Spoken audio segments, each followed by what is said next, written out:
Yep, finally you're getting what you want. Because one person in particular needs you to do this. We stopped at, had to deal with the voices. Ready? Dealing with the voices came in many forms, from trying to ignore their demands for blood and chaos to making tiny outfits for Phil's as crows, because the voices thought it would be cute. Techno hummed to himself, the sound of echoing through empty halls of his mind. Every time. He thought. They always make me do this. Techno continued along, the sound of his high-heeled boots clicking against the tile echoing. Techno looked up at the tall ceiling of medieval church-like appearance of his mind's walls. He could see the dark figures, humanoid, but made of inky substance, with no bone-like structure underneath.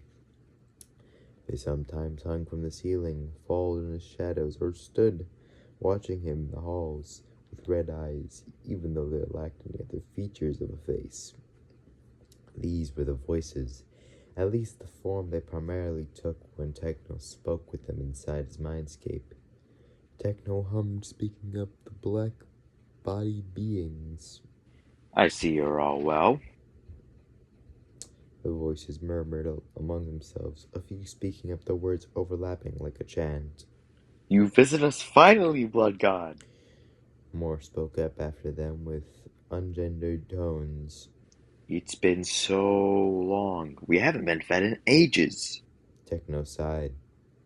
I know you haven't been fed. I will make sure to drink some blood in a bit, but The voices cut him off, sounding a bit angry and demanding. the bottles aren't enough! Their tone was almost pleading as well. Where's the passion, the chaos, the joy of the kill? Techno groaned, the noise pounding in his skull. He sighed, rubbing his head, retorting in a slightly annoyed tone. You know why we can't do that. The voices grumbled, dissatisfied. Techno sighed, speaking again. I know you all want your blood, but I can't go around killing irrationally. He sighed. And it's not just for Phil. You know he loves hunting with us. It's just for this mission. Techno hummed. We can't risk being too brash and getting caught. It risks too much.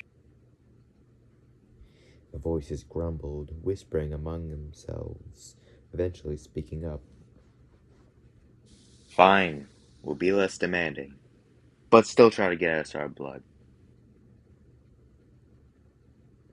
Techno hummed, nodding. I will.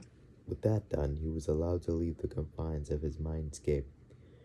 Techno sighed, feeling cold. He was outside. The snow was layered thick, some of which had built up around him. He stood, brushing himself off, and began to walk back to the base from the ice cave. The ice cave was a special place. It was where he and Philza had first met, after he had fished up the angel from the sea, Excuse me? soon after he had fallen from grace. Yup, and we're not questioning the lore.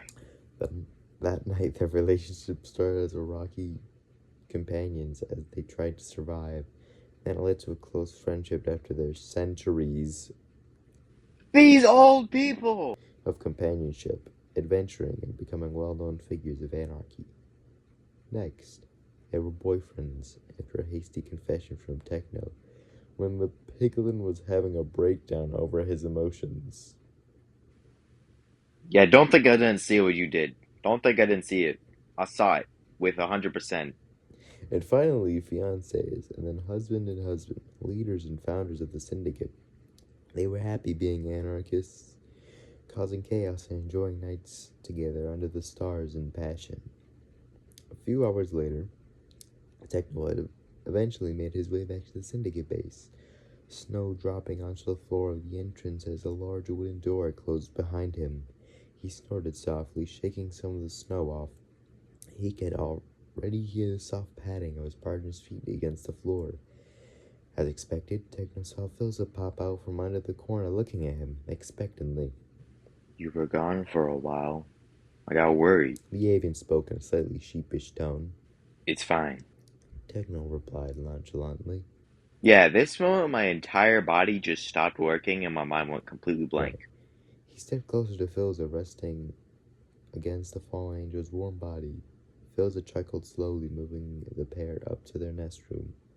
Techno followed, his hooves clicking against the wood floors of the base, which changed to tapping of heels when he changed forms. He moved in his more humanoid form, his war heels and his form reminiscent of his hooves piglin form. Of his hooved and his of his hooved piglin form. Philza led them both up the stairs into the nest room. He flopped back onto the soft mattress of the nest, his wings stretching before he curled up, waiting for Techno to join him. The piglin took a second, removing his heels and shirt before climbing into the bed, holding his partner carefully. The two enjoyed the contact, eventually falling asleep together. You know the rules, and so do I. 6 minutes have passed. Bloopers! Now moved in. The piglin took a second, removing his heels. Why?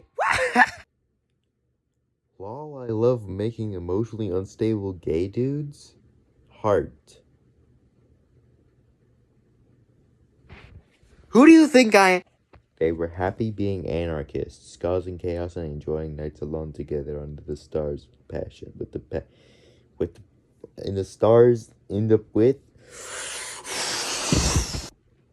Under the stars in passion. Yo, he got fished? Yo, I thought he was a bird. Oh my goodness. What do you mean he got fished up from the... Yo, there's such thing as a flying fish. Jack's just commenting on this. He's just like me for real. Oh my goodness.